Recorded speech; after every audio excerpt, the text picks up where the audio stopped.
Right. And okay, so live stream is started. So we're preparing the live stream, about 10 seconds.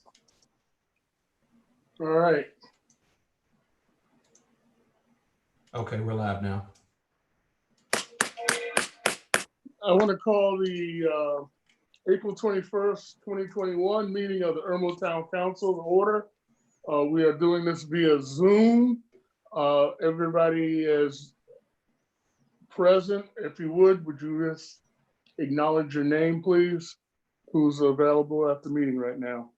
I'll go first. Eric Sickinger. Okay. Next, Councilman, take your mute off, guys. Take the mute off the screen. Take the mute off the session. Kathy Condon. Kelly Bush. Bill Danielson. Fantastic. And also we have Bob Brown, Attorney Jake Moore, and Clerk of Council Renee Cavanis. I appreciate that. Miss Condon, since you're right behind the flag, would you stand up and do the Pledge of Allegiance and give the invocation? Yes, glad to. Thank you. I pledge allegiance to the flag of the United States of America. America. to the republic for which it stands, one One nation, nation, under God, indivisible, with liberty and justice for all. What's it? Okay. Lord, please, in your wisdom and mercy, help defeat this virus. Mainly so I won't have to do these Zoom meetings anymore, but for the health and welfare of our town. We want to praise our first responders, everybody in the medical field, every truck driver, and every grocery store clerk for all of their help. We ask for your wisdom tonight in conducting this meeting and for your grace forever. Amen. Amen. Thank you very much.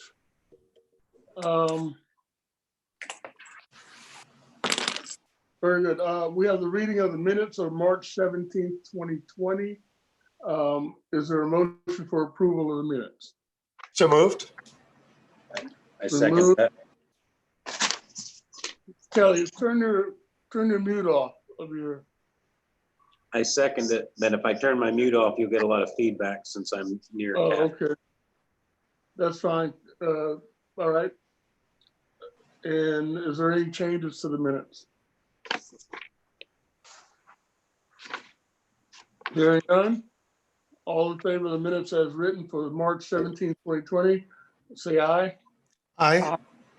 Aye. All opposed? Okay, we have the reading of the minutes of April 3rd, 2020. Is there a motion for approval? So moved. Mr. Sickinger, motion? Second. Say that again, please. Second. Mr. Danielson, seconded. Are there any changes to the minutes? Hearing none, all in approval of the minutes, say aye. Aye. Aye. Thank you. Bill, you turn your mute is on your camera also? Yes, can you hear me? Yeah, you can't turn it off or you can't turn it on or? We'll get the same feedback if I turn it All off. right, got it. Okay, no worries. Mr. Brown, I don't see the administrative briefing. Are there any changes? Mr. Brown? No changes. All right, do we have any questions for Mr. Brown in the administrative briefing? Seeing none. In-town businesses, Mr. Sickinger. Yeah, new in-town businesses for the month of March going into April. Express Employment Professionals, Zebra Lawn Care LLC, The Skin Spot, Purple Crane LLC, and Joshua Fulton Dentistry. Welcome to the town of Irmo. Thank you very much, and welcome to all those towns also. All right, are there any amendments to the agenda? Seeing none. Receipt of communications, consideration of communications. Are there any receipt of communications from anybody? All right. None. I have one. I sent you guys an email last night of a company in Greenville that was offering to do testing. We can talk about that later if you like, but I just want to make sure you guys got that proposal. You looked at it. We can talk about it again in detail when we get down to that area of discussion, but it was a proposal that was given to me. That's the company that the city of Columbia is using. And I talked to them on the phone, and they, expressed an interest in providing that service to us if we so desire. Is there any other communication? I've got one to add. Give me okay? I'm sorry. Barry? Say it again, Mr. Go ahead. When do we talk about the accommodations taxes and how we disperse those?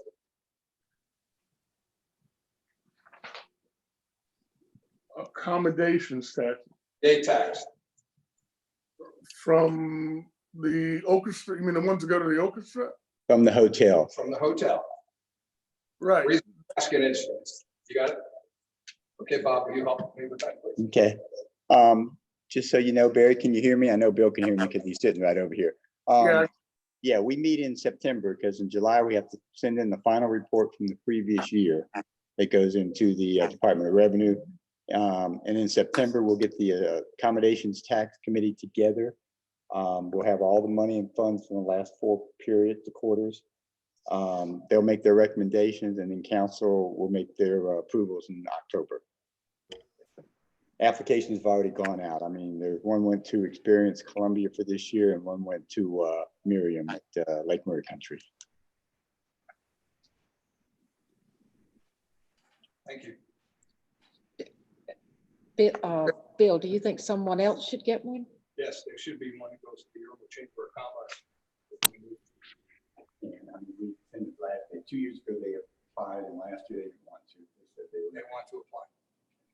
Okay. That's easy. I know it will be. You saying, Bill, that the chamber should get some money? Is that what you're saying? That's, yes. They should get the application. They should get the application. I'll get it to Carrie tomorrow. Deadline the 28th, I believe, of August. So we get time. Sure, plenty of Okay. time. Fill it out.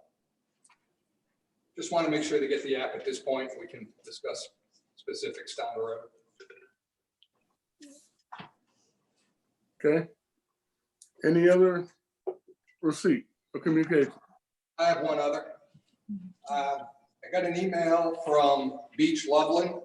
You guys had all gotten it before, I believe, but he forwarded it to me today. And to have discussion about the road, he has reached out to the owner of the kiosk.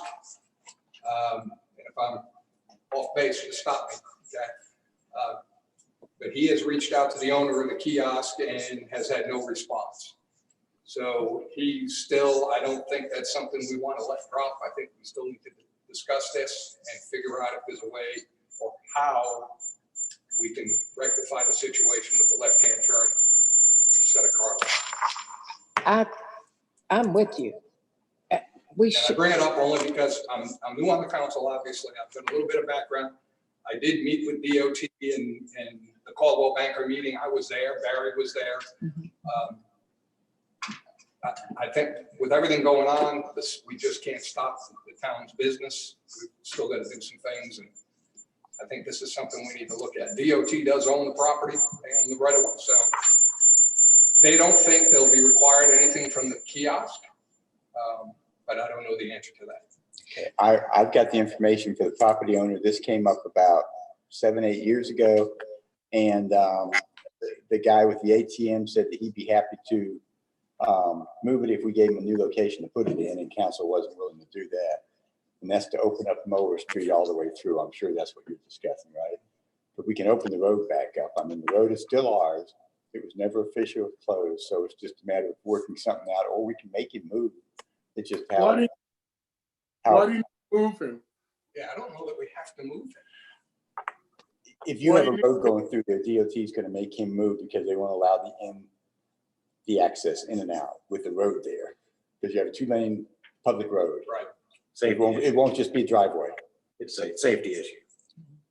You can make it a one-way road and just use it as an exit.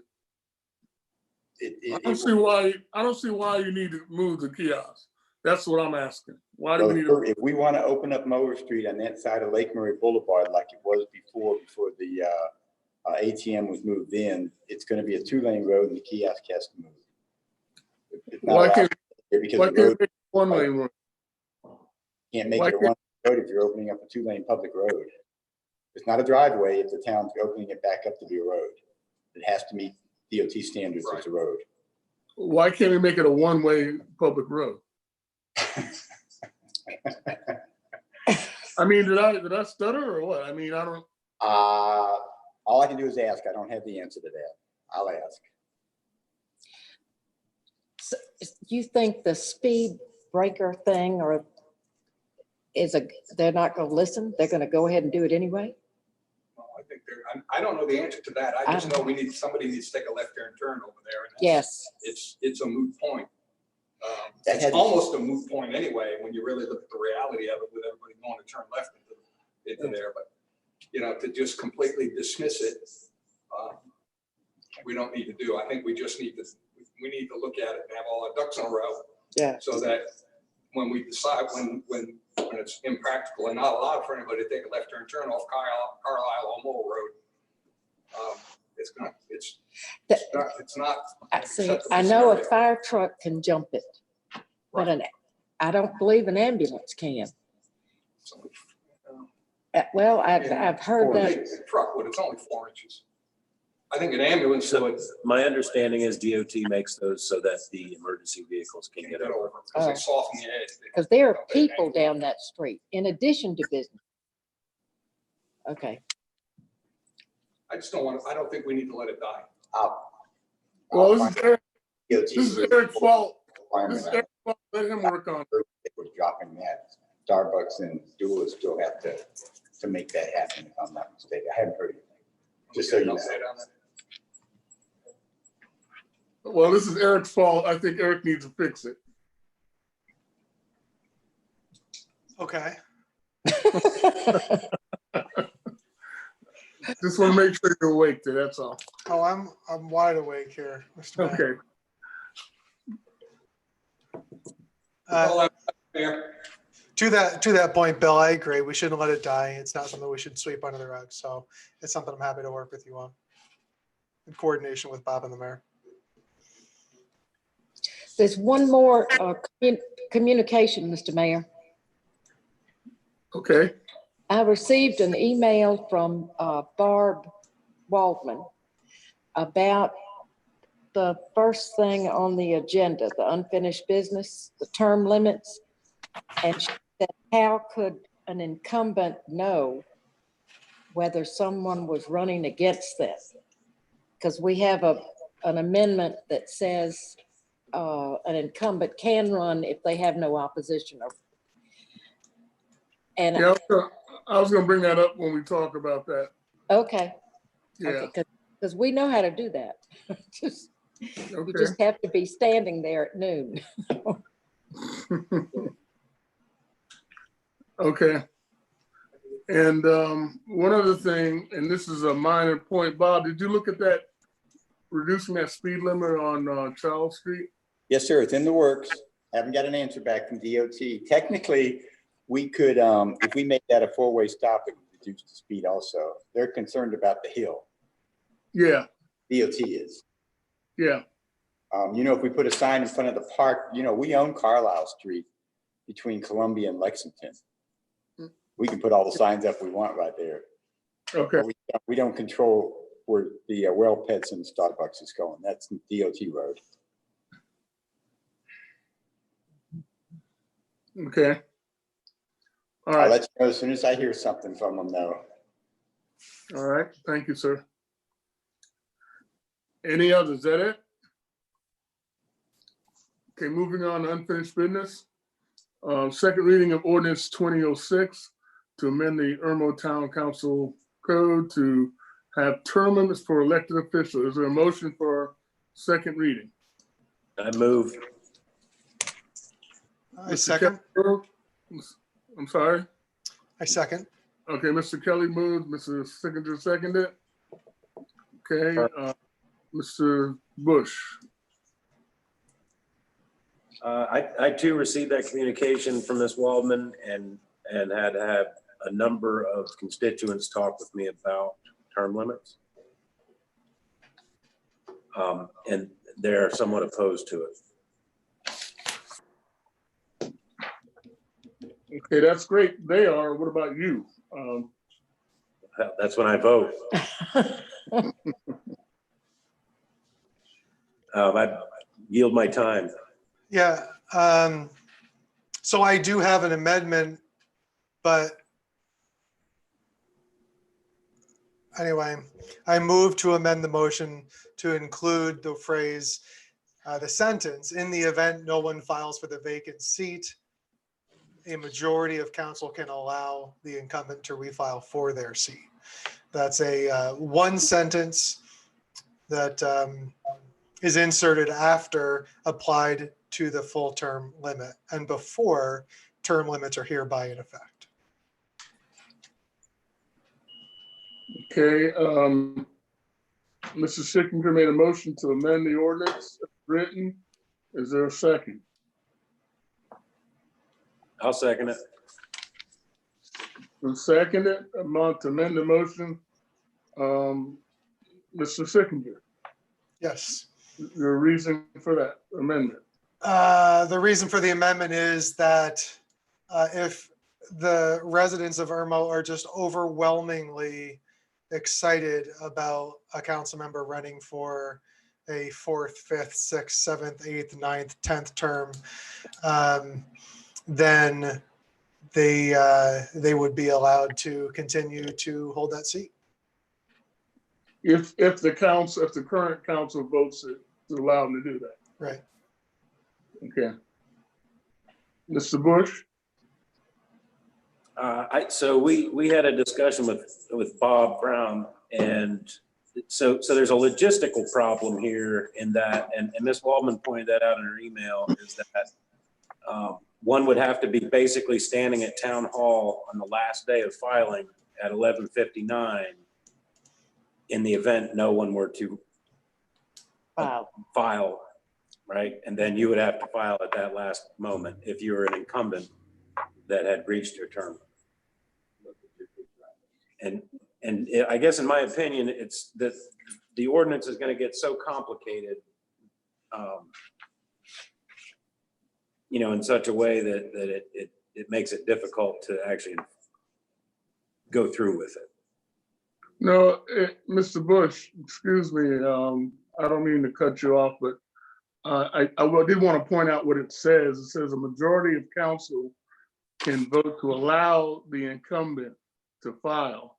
What that implies is that at 11:59, we'd have to adjourn a special council meeting at 11:59 to vote to allow that council person to be allowed to file to run by 11:45, I guess 11:59 and 45 seconds in order to meet the deadline of the cutoff. So it's not just a matter of them being there. We have to adjourn a council meeting to have a vote and a majority of the council to vote on that. I just want to clarify that, Councilman, that's all. Sure, I think it just gets complicated in implementation. And I don't know from a legal perspective, are there state laws that supersede any of our election laws that, or can we just? I mean, the time is the time. You have to start and stop it. Yeah, so there's a start and a stop. So, I mean, technically somebody would basically have to be here in that last minute window to file.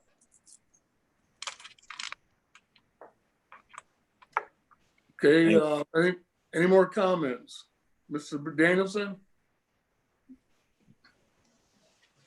I didn't get the on the email. amendment, Oh, on the amendment itself. It's, the amendment muddies the water. I don't read it as strict as that. The town could vote earlier than that. If nobody is running at that point, we could approve that if the said council person wants to run. I don't see it as that strict of a deadline. It's all about, you know, how bad that person wants to run and if they're going to show up at the last minute to do that or somewhere within the last minute window. So I don't necessarily have a problem with that. It's whether you want term limits or don't want term limits. That's what it comes down to. Yeah, really, I think that's exactly right. That's what it comes down to. And we could work. Excuse me, I don't mean to interrupt you, Mr. Danielson, but are you You're referring to the amendment or the actual ordinance?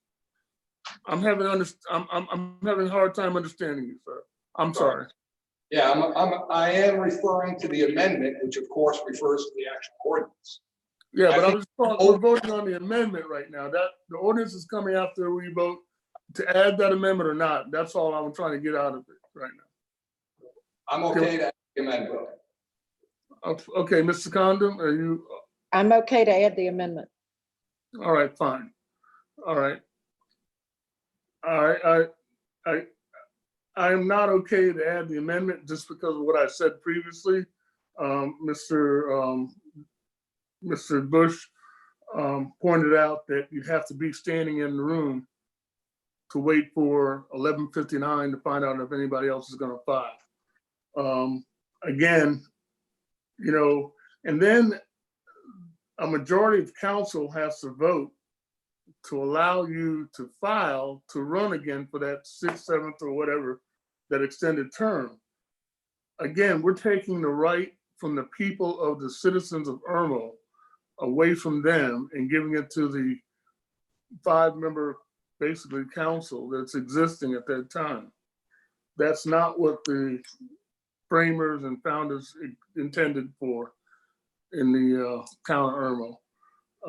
Again, we would have to convene a special meeting at 11:59 to have that vote, to allow that person to file. That's, I think it's going to be nearly impossible to do. Mr. Mayor? Yes, sir. So I don't think that the council would have to adjourn a special meeting. They could simply have the meeting before it would close.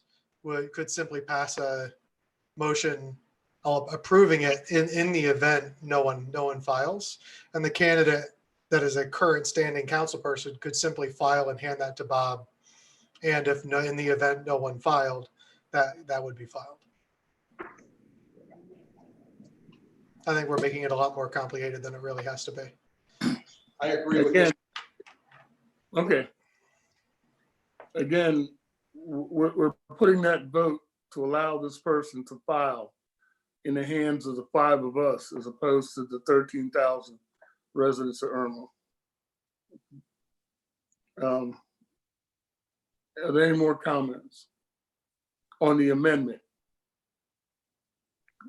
Hearing none, are we ready to vote on the amendment? All right.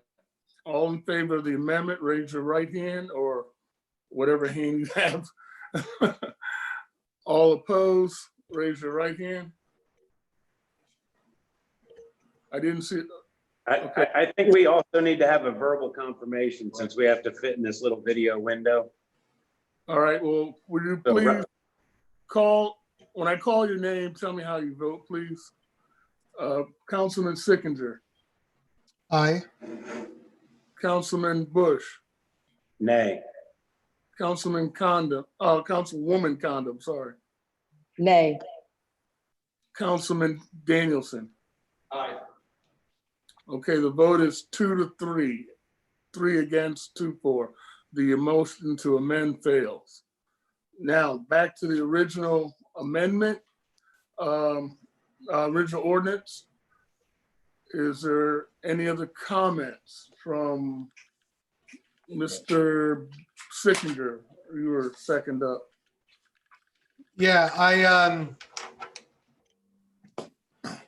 believe that South Carolina has a term limit on the governor on consecutive terms.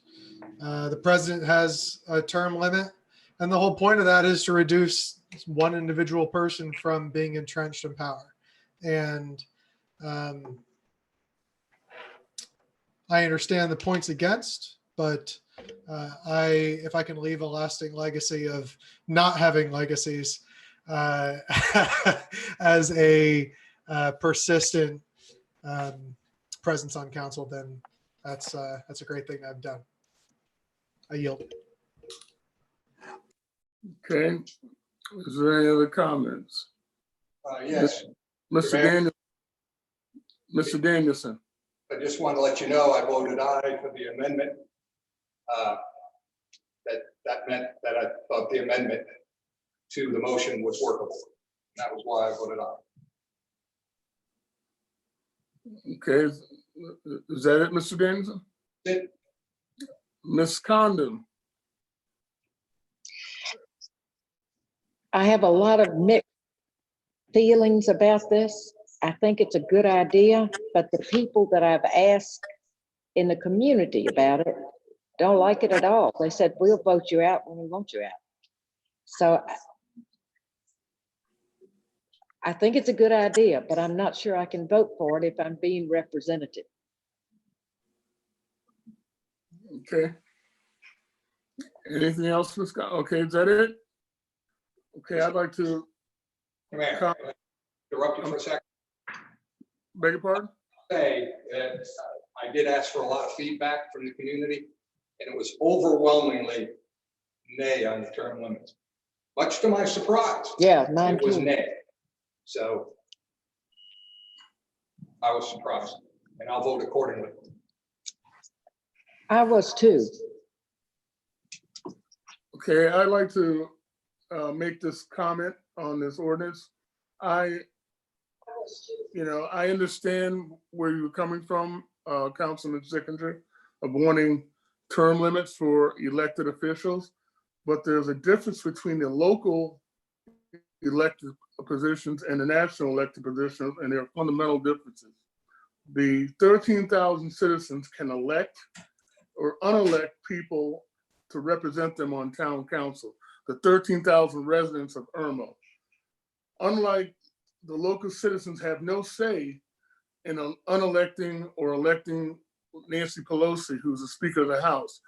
Her representatives or her citizens are in California. She gets reelected every time from California citizens. We don't have a say in that nobody in Irmo has a say in that election. The difference is, it's been demonstrated by your election, Mr. Bush, and your election, Mr. Sickinger, to the council. You ran against one-term incumbent council members and you won. Thus, the people of Irmo decided what the term limits were. I ran against a two-term mayor and seeking a third term, and that fundamental difference between the national and local representation was exercised. The local citizens decided that the third term of the mayor was not wanted. And that's what we do. We have the ability to locally, to all of us, to exercise the right to vote on who represents us on council.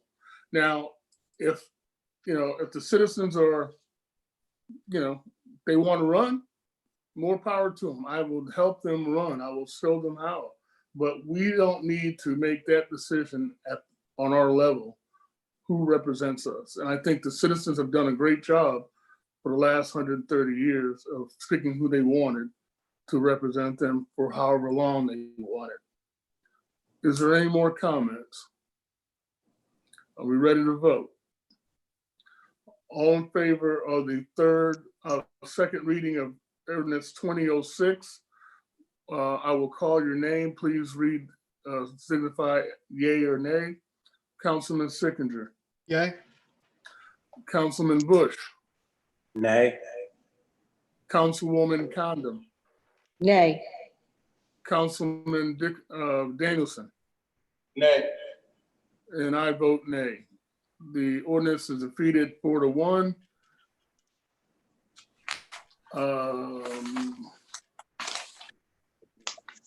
Moving on. May I say something, Mr. Mayor? Yes, ma'am. Mr. Sickinger, keep it up. We've all lost 4-1 before, so don't worry. When you bring it up again, we may vote different. Thank you, Mr. Thank you, Ms. Khan. Okay, moving on, new business. First reading of ordinance 2009 to adopt the operating capital budget for fiscal year 2021. Is there a motion for first reading? I make a motion. Mr. Bush, is there a second? I second. Ms. Condon. Okay, what was the, I don't have the in front of me. Can somebody tell me what the total is? The Yes, Mr. Mayor, I have to scroll down, but I can get there. 6 Yeah, I'm million, looking. It's $6 million, $610,454. no, down Or here, no, $6,732,554. 6,732,000. 554. 554. Thank you. That's expenditures and revenue. What a remarkable thing. All right. Mr. Bush, is there any comments? Do you have any comments? No, I mean, we went over this in the budget session and everything looks fine. I do think there's going to be a consideration in the future for revenue coming in. But I mean, that's going to be something we're going to address at that point. Point of order, Mr. Mayor? I'm sorry. Did we get a second on that? Yeah. Kathy, Okay, I'm sorry. I apologize. Now that you interrupted the meeting, yes, Ms. Condon did. Thank you. I'm kidding. Ms. Condon, go ahead. I have to pat Mr. Brown on the back because several years now, he's had a little left over every year. Now, I don't think he will this year because I think it's going to be a very difficult year. But the reason we keep doing this and having a little money is because of his stewardship. He's doing a wonderful job. I didn't see anything though in this budget that we could cut or that we needed to add, to tell you the truth. I think it's a good budget. Okay. Mr. Sickinger, did you have any comments? No, I mean, I think that I don't have anything specific. During the budget meeting, I had a lot of questions, but those were answered. I agree with Ms. Condon. The budget is very careful. My largest concern is the long-term health of the general fund and a potential decrease in revenue from taxes. Hopefully, if we are reopening as soon as it sounds like Governor McMaster would like for us to, hopefully that decrease is not as bad as it could be. That's all. Mr. Danielson. Mr. Danielson, Yes, sir. any comments? No comments. I'm fine with the budget. We all know we all know what we're looking at down the road. So we're just gonna have to see how it changes and be able to react. Okay. All right. I have a small comment. Mr. Brown, do we have any surplus this year or projected surplus? I have no way of knowing until the auditors get here. I'm going to say yes, we will have a little surplus, but I can't give you any kind of number. I understand. I'm not trying to hold you to a number. We're going to come out in the black is what I'm saying. We will this year, that's correct. Okay, because we were concerned about being in the red last year, if I remember correctly. Right, And we haven't been in, we haven't been in the red in like 9, almost 10 years. Okay. Mr. Mayor, I do believe that franchise fee helped a great deal Okay, because right. some things are going to go up no matter what, like the cost of retirement, the cost of insurance, those kinds for our employees. One of the things that I think we need to be considering as a council is the impact of this coronavirus shutdown on the business license revenue for next year. Right. I remember looking at the budget, and I believe it was about $2 million plus out of the $6,732,000 that we have in our budget that came directly from business license. And we don't have a millage rate, so to speak. We don't have a water and sewer. So there's no other place we can pull money from except for to attract more businesses to open or to reopen and to hopefully get them back and up and running as quickly as possible. So keep that in mind as we go through this next fiscal year. There's some things that we might have to postpone or put off until the next budget year, or look at what our surpluses were for this year and hopefully be able to move stuff around to purchase what we need. But seeing no other comments, is there ready to vote? I will poll the council, starting Mr. Sickinger. Aye. Mr. Bush, Aye. Mrs. Condon, Aye. Mr. Danielson, Aye. and I vote aye also. It's unanimous. Thank you. Approval of resolution 20-3 to ensure the fair housing practices across town employees, people with arrests and conviction records. I put that on the agenda. We had a presentation from folks on that. Is there a motion for approval? I make a motion. Is there a second? I second. Okay. Mr. Sickinger, is there any comments?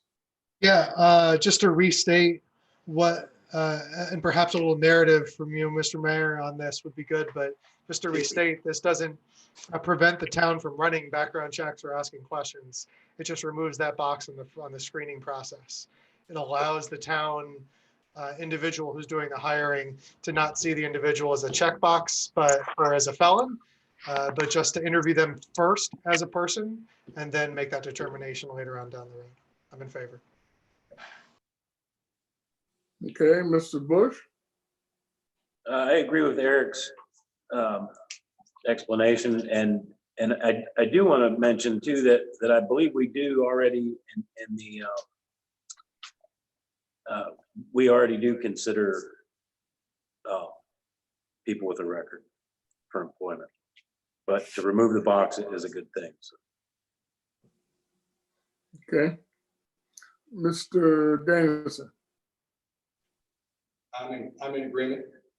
I think that we need to interview people fairly and not have preconceived notions by the fact that somebody checks a box. I thought I was not on council when the gentleman from the organization made a presentation. I was sitting in the audience and I was quite impressed by that presentation. So made quite a few points that I personally was not aware of. So Ms. Condon? I'm in support of it too, but we have to be cognizant of the fact the police department cannot take that box out. I think that's state law, isn't it, Bob? I'm sorry. Isn't it state law that the police department, Yes, it is as far as. yeah, what they can't qualifications hire you need. anybody with a record. But as far as personnel for the rest of the town, I'm in favor. And I thank you for your comments, and I'm also in favor of it. I understand from Mr. Klein that we now hire folks with records and we don't use that as a deterrent. Is that right, Mr. Klein? Yes, sir. We've done that in the past. Okay, so we're already practicing this, but this side puts documentation to the paper, in ink that is a policy of the town. And I agree with that. All in favor then of approval of resolution 2003? Mr. Sickinger, Aye. Mr. Bush, Aye. Ms. Condon, Aye. and Mr. Danielson. Aye. And I vote aye, it's unanimous. Thank you very much. Approval to submit Mosley Street paving project to the Lexington County for inclusion in the 2020 ballot with the campaign sales tax question. Well, let's get a motion. Is there a motion for approval? So moved. I second it, or is there a second? I second the motion to approve. All right, Ms. Condon, do you have any comments, or I can? I think it's something we need to do. Mosley Street needs it and we need it. Okay. I had some comments from citizens. They were not in approval of us paving that road. And the reason why is because it will increase traffic up and down that road. Right now, it's not really being used that much. It's going to make those access to that land more inviting for development to big box stores, I guess grocery stores or whatever they are thinking about building in that area. And I had to sit down and explain to them that, it's not a matter of stopping the growth or the increasing the traffic. It's a matter of Lexington County is submitting a proposal for a paving penny tax. This tax question is going to be on the ballot for 2020, and they're asking towns to submit projects that we deemed as something that would be necessary or qualifying to for that penny tax project. I believe, and correct me if I'm wrong, Mr. Brown, but you looked around Irmo, and that was the only project that you could identify right off the bat? Yes, sir, within the Lexington County portion of town and something that we could pave. I mean, the other option would be maybe putting a curb and sidewalk and redoing Church Street leading into the park. Those are the only two viable ones that meet the standards that they're looking for to put on the referendum. Okay, so instead of us having to spend $250,000 to pave Mosley, we're gonna submit this as a project for that paving to the Lexington County penny tax.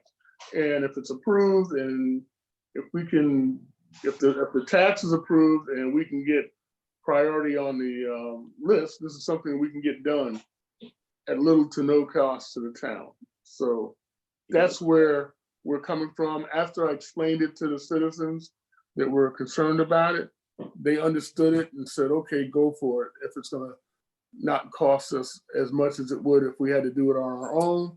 And since we have to submit something, that makes sense to submit that project as a capital improvement project. Is there any more comments? Mr. Danielson, Ms. Condon? Okay. You notice you didn't say my name, Mr. Mayor? I'm just for reference, I'm strongly in favor, but this provides a connection background road parallel to Lake Murray for residents who are watching this. similar to Columbia Avenue. Yeah. That I think is a really important connector street. Okay. Any more comments? Okay, all in favor of approval to submit that road paving project on Mosley Street to the 2020 ballot capital project sales tax question? Mr. Sickinger, Aye. Mr. Bush, Aye. Ms. Condon, Aye. Mr. Danielson, Aye. and I vote aye. It's unanimous. Thank you very much. Next is approval for appointment of Mayor Me to the Comment Board of Directors. As you know, well, do we have a motion for approval? I so move, Mr. Mayor. Ms. Condon made a motion. Is there a second? I second it. Since nobody's jumping, I second it. Again, this is, we have comment buses running in Irmo right now without our knowing that it was running, it was being planned. This is an opportunity for us to be on the board of directors of the comment system. So we'll have firsthand knowledge of what their expansion plans are and how it will impact us and how we can, I guess, legitimately and be on this decision-making process to expand service out here or not expand service, depending on, what our needs are, what our desires are as a town. Right now, we don't have any representation on the board, and I would be more than honored to be that point person on that board. And just like you're on the COG, Ms. Condon. Yes. It's a very important board and very important position to be on. Again, Mr. Sickinger? Yeah, just so you said right now there is no representation from Irmo on that board. What was the last representation we had on that board? Have we ever had representation? We've on never comment? had anybody We've on the never comment had board. representation, No. have we? Not on comment. Okay, No. thank you. And they're putting stops in the town of Irmo. So, they're making decisions without us being aware of it. Right, without our input, yeah. And then we get on the back end and start asking, well, how did you make that decision?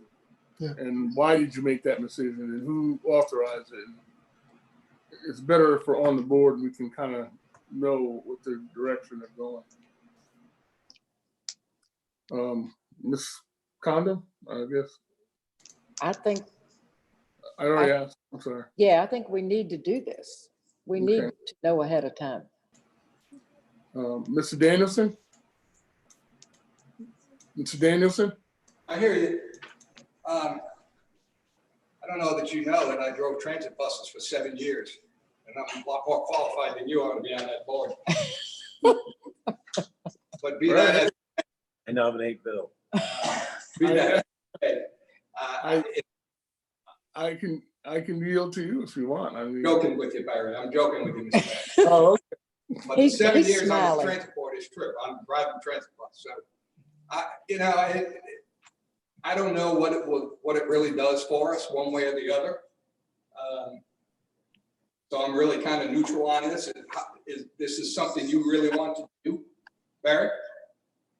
I'd really like to be on that board to know the direction they're going, so we don't get continually blindsided with them putting bus stops and changing routes in the town, and we wake up one morning and find out that they're running a bus route, down Lake Murray Boulevard in front of Starbucks and causing all kinds of crazy traffic because they popped a stop there. I just need to know that beforehand. Mr. Bush? So is this a fluid board? Is there an open seat on the board, or are they expanding the board so that you can be on it? How does that work? They sent a request over and asked us if they wanted somebody from Irmo on their board. Okay. Whether it's fluid or it's a expansion of the board, I don't know the answer to that, but I know that they're asking us to have representation on it, so. Mayor, I looked them up, and it seems to me they had an opening for Richland County. I don't know why I recall that, but I believe there was an opening for a seat in Richland County. Yeah, they had a seat for Lexington also. They had an opening for a seat in Lexington because they expanded into Lexington County from downtown, so. Well, I don't necessarily see that as an expansion, Yeah, just right. to have our mayor. I see him filling a seat. Most of the town is in Richland County. Okay. Is there any other comments? All right. All for approval of the appointment of the mayor to the comment board. Mr. Sickinger, Aye. Mr. Bush, Aye. Ms. Condon, Aye. and Mr. Danielson. Aye. Okay, and I vote aye. It's unanimous. Thank you very much. All right. Here's the part of the meeting that's going to be interesting. It's the point of the meeting where the citizens can call in, presentation by citizens. Ms. Condon, are you near the phone? It's right here, right next to my. Okay. Yeah. Near the phone. Great. Mrs. Condon, this is the point of the meeting. Anybody who's watching, you can call in the number 803-849-8503 and give us your comments on what you heard tonight in the first Irmo meeting. Yep. I suspect somebody's calling in. When you Okay. call, you would identify your name Okay. and who you are. I would appreciate it very much. And state your point. You have 3 minutes to do so. Ms. Condon? Yes, sir. And Barry, could you let them know we just received the call, so whoever else is in line. They know that Okay. there's a message. Yes, go right ahead. Yes. I'm sorry, who's that? Hold on, we have to turn it up, Barry. No, you gotta put it on speaker. He's on speaker. Hello, Hello? can you hear me? This is George Glassmeyer. Can you hear me? Yes, we can. Wonderful. I appreciate the opportunity to make a presentation. The first thing I want to say is I'm concerned that tonight's agenda does not include the usual item for presentation by citizens for agenda items. In the past, that's always been there, and I think that serves a valid purpose so that citizens can give you their input before a vote is taken. I understand that there was a concern or consensus among council to try to shorten the agenda. I think there were better places to shorten it. Perhaps you could eliminate the discussion item. The next thing I'd like to talk about is the motion on unfinished business to impose term limits. I understand that it failed. I think you guys over-engineered this. I think there was an easier way to resolve this problem to the dilemma as to whether an incumbent should go ahead and file and worry about whether or not somebody else is going to file. It seems like the easy solution would be to allow the incumbent to file. And if another person should file before the deadline, the incumbent could get a refund on his filing fee. No harm, no foul. That would have been pretty simple. Also, as Mr. Sickinger pointed out, our state constitution provides for term limits for the governor, and our U.S. Constitution provides term limits for the president. I don't understand why Mr. Walker, our mayor, seems to think he's better than both of them. And his analysis. Let's keep the comments. To the, Excuse me. Let's keep the Speaker of the House, comments I think positive, it's please. just nonsensical because she serves a district in California, and we have our own congressman that we all vote for here. For most of us, I think it's Joe Wilson. If apparently Mr. Walker's speaking, I see his mouth moving, but I can't hear him under this technology. So I think it's Joe Wilson. I'm not sure what that's all about. And in any event, I have the floor. Mr. Walker's speaking, I see his mouth moving, but I can't hear him under this technology.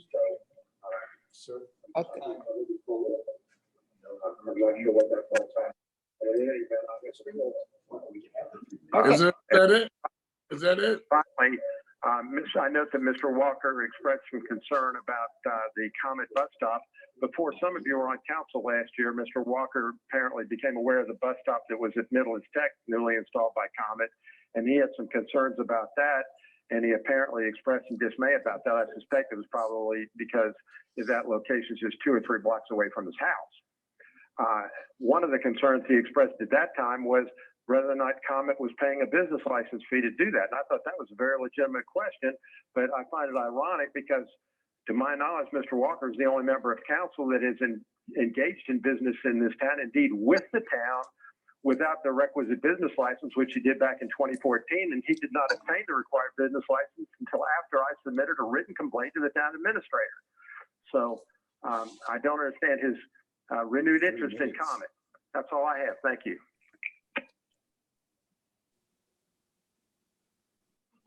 Okay, do I hang up or what? Hang Okay, that one up. You just Don't pick that up. okay. Should You ring. can dial in the number 803 849 8503.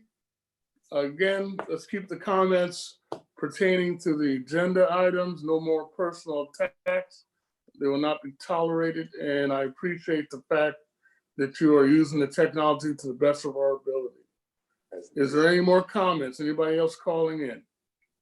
I don't see anybody. Should we wait a minute or so? Yeah, I'd give it a minute. A minute? Okay.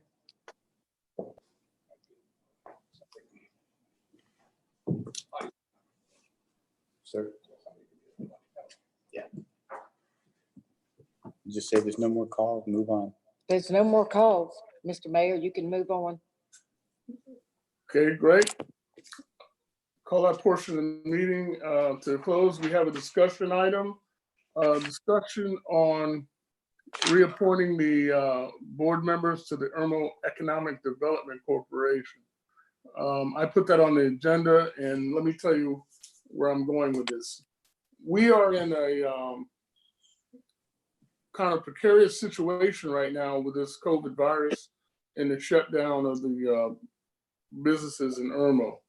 I know that we have a number of businesses in Irmo that are impacted directly, not only restaurants, but barbershops, beauty salon, nail salon. And we needed a way to get relief to these citizens so they can make it through the shutdown. Now, they tell me that as what I understand, that the government, the state government is going to reopen as many businesses as possible in the next few days. He's already authorized the reopening of department stores, I believe, and some other actual places. But even if the government opens up everything and says, okay, the switch has been triggered, we're back to business as usual. The COVID virus has impacted the psyche of the American people, and especially the people in the town, that they are not going to go and run to do business as usual. We have a number of businesses that have failed during this shutdown that will not reopen after we get the go-ahead to reopen. And I'm concerned about it to the point where I think we need to the best of our abilities, provide economic ladder to the citizens, to the businesses in our town via the Economic Development Corporation, which we had established some years ago. Now, talking with the town attorney, this Economic Development Corporation was a duly founded 501c3, and there's some question of whether it's still in existence or it's still active. The state of South Carolina still recognizes it, but I understand we put paperwork into the IRS to dissolve it. That needs to be worked out. But even when that is, I think that we need to stow if we have to either go about creating a new 501c3, using a different 501c3, or reestablishing this existing 501c3. We need to vote to put a 5-member board, not a 7, a 5-member board together to be addressing some of these economic concerns that we have with the existing businesses by negotiating with local lenders locally to give economic relief to our businesses so that they can overcome all the obstacles that we're throwing at them through this virus. Again, it starts with us appointing a board. So we're not doing it tonight. This is not an action item. This is for discussion. And so I would like to open that discussion up, first of all, to decide whether we want to help our businesses by doing this. And secondly, think about what 5-member board we want to put on there for inclusion on our next agenda to appoint these members to this board. Also, we talked about at the beginning of the council meeting, and I think Mr. Danielson, you started talking about it. What is the impact of testing in our area? I had a one-on-one conversation with Dr. Bell from the South Carolina Department of Health and Environmental Control. And she told me that it is not the desire of the state of South Carolina to test everybody in the state of South Carolina. They're only concerned with people that are showing symptoms of the virus, that are coming in with a fever, that's coughing and hacking and yakking. If they think they have been exposed to it, then they should get a test. Whereas I am more concerned with the businesses that are opening in South Carolina. I would like to see, and I would like to talk about that also. Do we want to set a policy that says that, unlike the government saying that you can now open, we have a policy to say that you, in order for you to open in the town of Irmo, you need to run tests, COVID tests on your key employees to give us the satisfaction and the understanding that your employees are COVID free. And that can be done by simply doing a test. We in the town hall, we all have insurance in town hall. And I understand that that's covered 100% by your present insurance company. So it doesn't cost us anything for town hall to do it. You just do the test and you submit a bill to your insurance company. That's what she has. The people in the community, of course, DHEC has testing stations set up around the state, but it's not their desire to test everybody.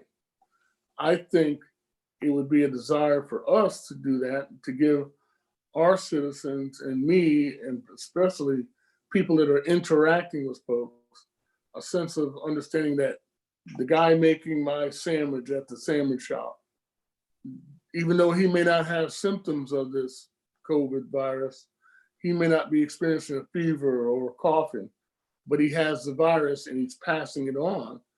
If he's not doing 100%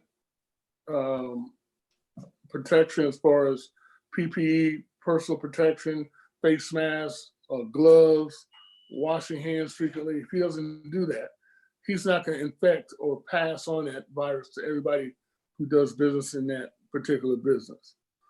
I think that would give us a heads up, a leg up in stemming that virus in our community. But again, this is a discussion, and that was my direction that I would like to go. Anybody else? One thing, Mr. Mayor, on the Economic Development Corporation, I and because I asked Mr. Brown right before the meeting, that we're waiting for an answer from the IRS. And in my experience, it's a good idea to wait and see what they say. Whether we have to start over or not, I think that's all that's holding us up is their opinion, isn't it? That's right. And of course, like I say, if we let it be dissolved, then we know we won't get hit with penalties or any late filings if we created a new one. Yeah. I mean, you could start from scratch and it's just a matter of, we've got everything. Yeah, if we're gonna do Paperwork in a it, do matter it of right. days. I don't want to owe the IRS any money. But the other thing, when you were talking about COVID-19, I would be more assured of my sandwich from the sandwich shop if the person making it had an N95 mask than I would the test, because the test would be as of that day and they could get the virus the next day and that they'd be contagious. I don't know how we can enforce that, but I think it's something that needs to be considered. Okay. Mr. Sickinger? Yeah. So Go ahead, Mr. Sickinger. So I share your concern, and I think many of us who are in the business community or just are aware of what's going on recognize the pain that a lot of businesses are in, and anything that we can do within our means that's reasonable to support them, I'm in favor of, assuming it doesn't put the town in a financially risky position. As far as wide testing, even if that's of limited long-term use, it establishes a baseline.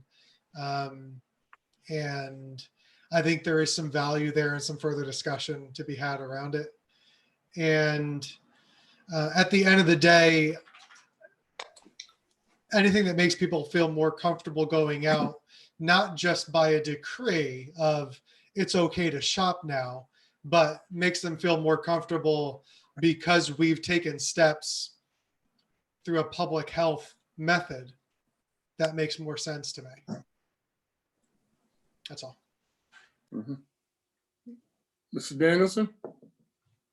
Yes, Mr. Mayor. I'm positive. I feel good about the idea behind the public health issue.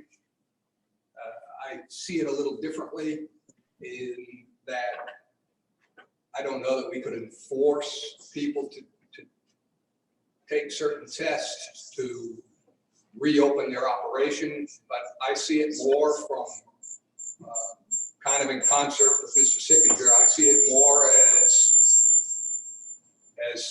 people feeling better. And these businesses would have the ability to put a sign on their door that says all my key employees have been tested as of X date.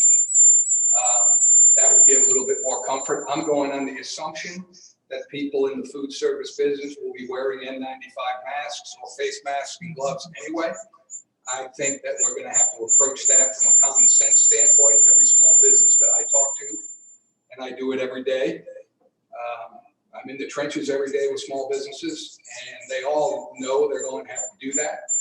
So I don't think that needs to really be part of anything we say. I think the public testing is a big deal. I think it tells everyone in the town of Irmo that we care about the business and the citizens and the people who come into Irmo to do business with our businesses. So that's how I feel about the public health issue. The Economic Development Corp, I think I'm an advocate. Again, I think we probably should break the mold and do something a little bit differently. I like the idea. A lot of details to be worked out. Lord knows we've all been watching great ideas get rolled out around this country, and the execution has been horrendous. Great when you look at it historically. The SBA has never done more than $25 billion a year in loans. They just pushed out $350 billion. Where it went, I'm not really sure. It certainly didn't hit Main Street. It didn't hit 80% of the clients in my portfolio. And for those of you who don't know, I own a payroll company. So I'm in the ground there, I'm in the trenches. So I would like to go forward with the EIDC. I hate that we call it the IRS, but we may want to just start from scratch. It might be simpler. That is all. Mr. Foote? So I agree with Mr. Daniels and everybody else. I think the Economic Development Corporation is a good idea. I think it's going to take some discussion, and we're really going to have to get some input from the community, from the businesses, to find out what they need.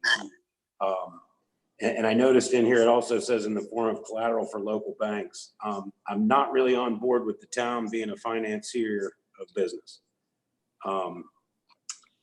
I think with our budget and how it's laid out and what may be happening in the future, putting up any kind of Irmo's budget towards collateral for a bank to provide loans to businesses, I think is waters that we should not tread in. However, that being said, the Irmo Economic Development Corporation, we can find other ways to help get money or funds, work with our legislators. We can work with whoever we need to work with to try to, get help to the small businesses in Irmo.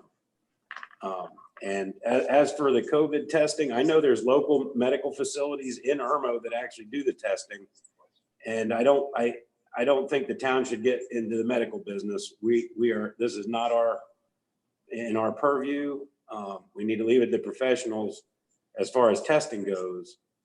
Then as far as a policy goes, that's going to be something we need to discuss. I'm not leaning towards we have a policy, as far as requiring businesses to provide that evidence. Because I think somebody mentioned earlier that if you're exposed to it the day after you have a test, there's no guarantees.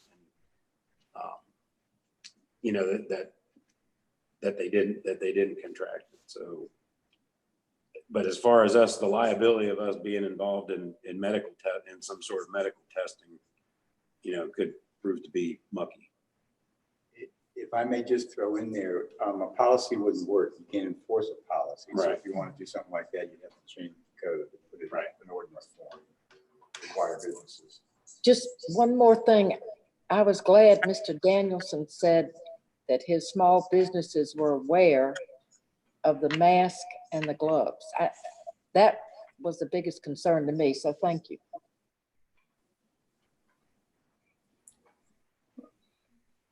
Okay, listening to the discussion, I have continued to think about what the impact of being told that you now can go back to the boutique shops to do your shopping at your Fleet Feet or your stores.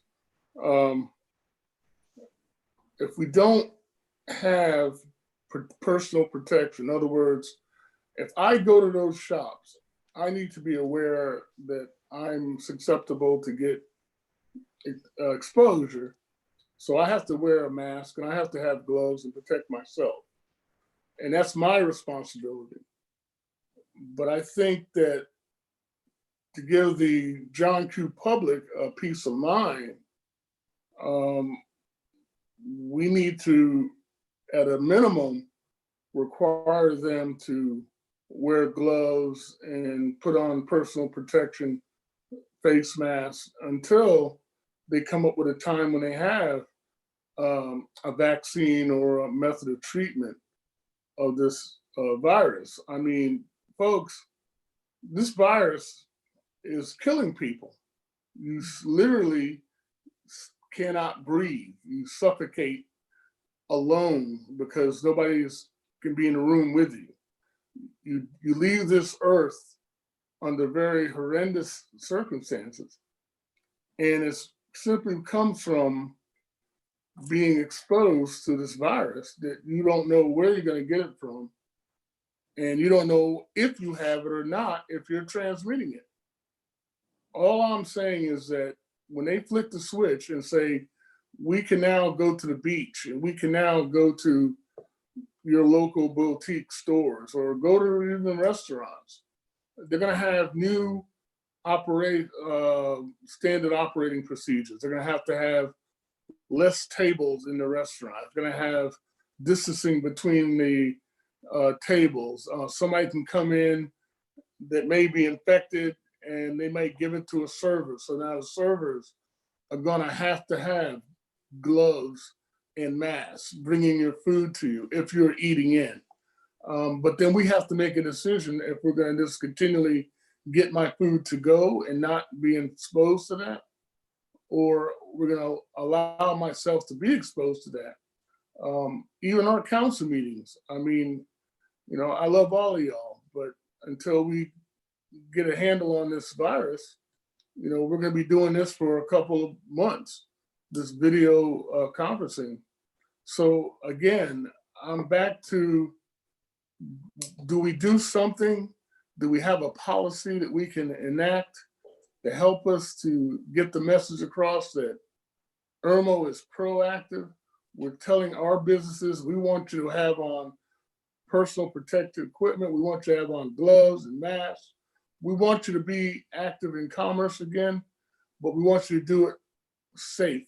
And we want our citizens to feel safe going into your businesses. And I think this is not a problem. Mr. Bush, you say we're getting into the medical field. I don't think it's a problem at all for us to offer or contract with somebody and say, hey, they provide the test, the results, the swabbing of the samples and stuff like that. We have a relationship built up with this particular organization to do all of that. That's not getting into the medical field. I think that's providing a service to the citizens. I noticed that several people have asked me, where can I go? I'm not feeling sick, but where can I go to get a test? And my understanding is, unless you're showing symptoms of the virus and you can talk to your medical professional, you just can't walk into the health department and say, I want a test. I don't know the answer if that's the way it is now or what, but I'm saying we as a council need to provide a location, especially for our citizens, especially for our town employees, to get that done and to have a benchmark and say, hey, on this day, this time, we were all had a clean bill of health. We're not emitting the disease. We're not dispensing any virus to anybody, and we are okay. Now, it's up to us to protect ourselves by using gloves and masks and personal protection equipment when we interact with people until such time as they find a cure or a vaccine for this. Again, that's my take on it. Again, we're not taking any votes here, but if there's any more comments, I'd like for you to consider that before I get it to our next council meeting and before we have an action item on the agenda, if there is going to be one. Mr. Mayor. Mr. Danielson. Yes, I was on a Zoom conference this morning with, and this is just an example of why I think we can do more than what we're doing, with multiple salon owners. And the ironic thing to me is that their salons are cleaner than any place we're going into right now. DHEC requires that. I've got an email. I got it this afternoon. I failed to share it with you all timely, but I will send it to you tomorrow, which basically breaks down what they're supposed to use to clean, how they clean, how often they clean, and how well they're monitored. So, and you don't think about it a lot, but we have a lot of salons in the town of Irmo. We have a lot of sole proprietor, small salon shops, and it's just an example of one of the things that it's confusing to me It just confuses me. I understand you're up close, you're working close. But, you know, you got less of a chance there with these salons than you do in any other place you're walking into. So that's my point. I'd like to see us do something different. So I'm open. I don't want us to lend money and risk money from the town's coffers. That's the last thing I want to do. But there can be ways we can work with institutions and make this happen. So I'm open to that, and I'm always open to guidelines that can help our people, help our town businesses open when it's not an unrealistic expectation. I'm watching people go broke, and it's heartbreaking. It is absolutely heartbreaking. Obviously, we don't want people to die. That goes without saying. Do you, Mr. Danson, do you think that it's, by us doing something gives the businesses or gives the citizens a better feeling that this businesses are safe to go into by us requiring the PPP? I think it gives the business a leg up on similar businesses, but I think everybody's realistic enough to know that if the testing date was 30 days prior, there's no telling what anybody has. Again, we have to trust our business owners to a certain extent. They're the ones that are going to be liable.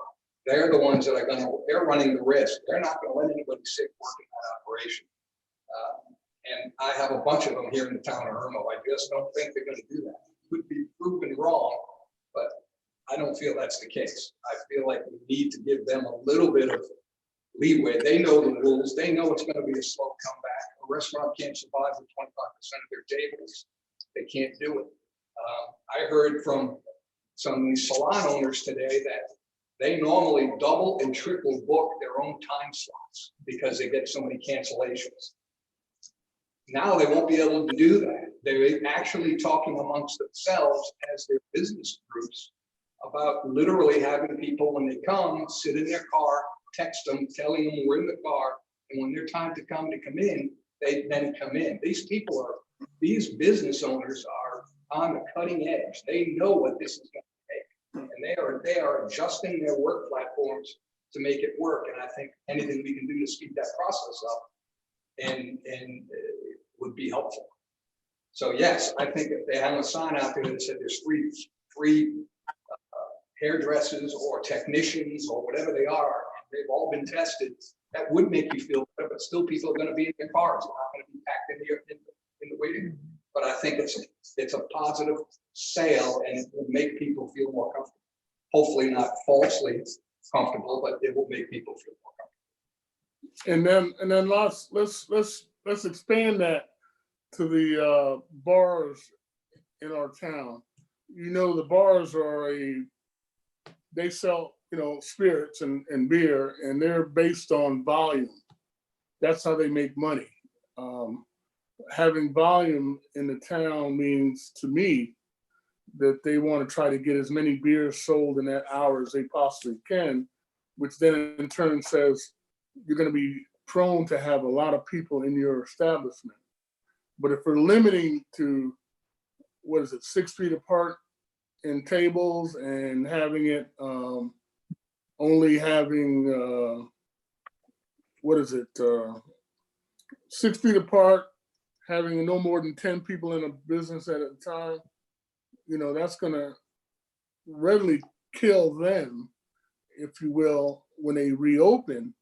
But again, having that statement that they can say that all of our key employees have been tested and we're required to have on gloves and PPE and masks and stuff like that, would give you a sense of, and require the customers to have that too, give them a sense of security. Don't you think?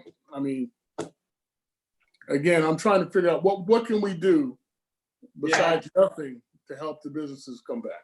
I agree with you on that. I think straight bars and more early bars, 75 drink, 25% food, whatever ratio you want to apply to that, it's going to be a slow walk back. I mean, they are definitely going to have trouble coming back. It's just the nature of that beast. I don't know that we can they're certainly not as clean as the Swans are going to be. I mean, it's just the fact of the matter. Certainly, they're serving their results. But again, it's a positive that people feel better that the serving and the employees have been tested. I'd be worried about the other people in the bar if I was involved. Not necessarily. You're right. Overall, it could help to some extent. I think the town needs to be. We need to be on the cutting edge. We need to be out there. We need to say, "Hey, listen, this is what you can go over there and do this, and this is what we're trying to do." I don't know that there's necessarily any liability in that scenario if we set it up right. Okay. Any more discussion? If we can make it voluntary, Oh, yeah, there's no way to do it. because there's no way you can make people have a test. But I do think if we offered, if they could put a sign up that said we've all been tested, people would feel better. I People think. aren't gonna go, aren't they? Yeah. Mhm. I agree. Danger walking in Walmart loaded right now. I can't hear that comment. Whoever's talking, I can't hear them. Mr. Bob was making a comment about walking into Lowe's or Walmart right now was more dangerous than to walk into a bar. But I think Walmart is even requiring all their employees to have masks. Yeah, I think they are, Yeah. which it's a good idea. And they're highly encouraging the customers to have one also. Mhm. But Again, Walmart tells their employees they have to wear masks. Yeah. That's not us telling them. Yeah. And that's where we've got to put the pressure on. And the employers, the business owners know they're going to have to do that, or nobody's going to. It's just that simple. The people who want to stay quarantined, they're going to stay quarantined. I mean, that's the great thing about this country. They don't have to go anywhere if they want to stay home. I hear it. I get it. I'm with it. There are places I don't want to be that I end up having to be. Except I'm going to the beauty shop. You should be an advocate of it. I am. But all right. before they closed, before the governor closed them, they were Lysoling everything and barbiciding everything. And I felt very confident being there anyway. That's a lady's point of view. Any more comments? Any more discussion? Seeing none, I think we'll revisit this again, but we'll talk about it before the next meeting. Executive sessions, not having any. Is there a motion for adjournment? I so move. Second. Mr. Bush made a motion. Mr. Sickinger seconded. All in favor, say aye. Aye. Aye. All opposed? Council meeting is adjourned. Thank you very much. Thanks, guys. Thank Good you, to Jay. see everybody. Bye all. Would be the appropriate time for me to ask a question.